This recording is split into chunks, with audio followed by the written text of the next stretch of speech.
মনে রাখবেন আসমানওয়ালা যিনি আছেন রব্বে কারিমও আপনার সাথে রহমতের মুআমালা করবেন, ঠিক কিনা বলে? প্রথমে তোমার নিজের থেকে শুরু করতে হবে। জমিনওয়ালাদের ছাড় দিতে হবে। তোমার কাছে যারা অপরাধ করেছে সামর্থ্য থাকলে তাদেরকে মাফ করে দিতে হবে।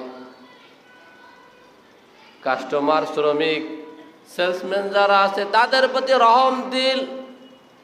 কিন্তু আমরা দেখতে পাই রমজান মাস আসলে কাজের এমন গতি বেড়ে যায়, জামাতের সাথে নামাজ আদায় করার মতো সুযোগ থাকে না। বহু মুসল্লিদের আমরা গতবারও দেখেছি সারাটা বছর জামাতের সাথে নামাজ আদায় করেন, কিন্তু রমজান মাস যখন আসে ব্যবসার প্রতিযোগিতা, আব্দুর রহমান যদি 50 লক্ষ টাকা সেল করে, আমাকে কিছু না হলেও 60 লক্ষ টাকা সেল করে আমাকে প্রথম স্থান অর্জন করতে হবে। বিল্ডিং এর প্রতিযোগিতা, নিজের বড়ত্ব সবার কাছে টিকিয়ে রাখা। রমজান মাস আসলে আমাদের দেশে রমজানের কোনো প্রভাব আসে না। সাহাবীরা কি করতেন আর আমরা কি করি বলেন? সাহাবীরা রমজান আসলে সহজ করে দিতেন, শ্রমিকের কাজ হালকা করে দিতেন, শ্রমিকের বোঝা সহজ করে দিতেন। তারা যেন সালাতের মধ্যে সময় ব্যয় করতে পারে, নামাজের মধ্যে সময় ব্যয় করতে পারে, এজন্য তারা সহজ করে দিতেন। মালিক রহমতুল্লাহ আলাইহি বাজারে যে তিনি বলতেন, ও ব্যবসায়ীওয়ালারা, তোমরা যদি মালের মধ্যে কম দেয়া শুরু করো, আসমান ওয়ালা তোমাদের জন্য রহমতের দরজা বন্ধ করে দিবে। ও ব্যবসায়ী ভাইরা, তোমরা আল্লাহর রহমত বন্ধ করে দিও না।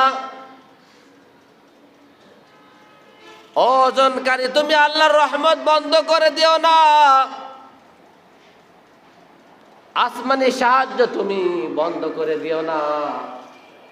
লোকেরা জিজ্ঞেস করতো, কিভাবে আমরা আসমানের রহমত বন্ধ করব? তিনি তখন বলতেন, তোমরা যদি মাপের মধ্যে কম দেয়া শুরু করো, ওজনের মধ্যে যদি তোমরা কম দেয়া শুরু করো,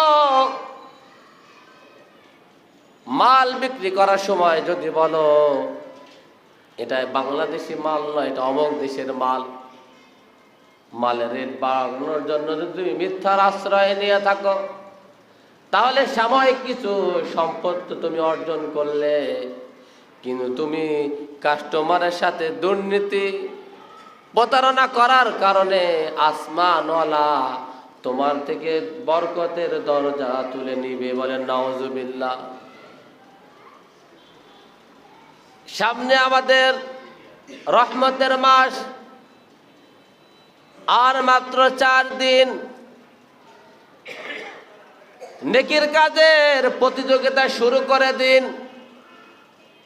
আর মাত্র 4 দিন। শাবান মাসের আজ মাত্র 10 তারিখ। 14 শাবান দিবাগত রাত, শনি রবি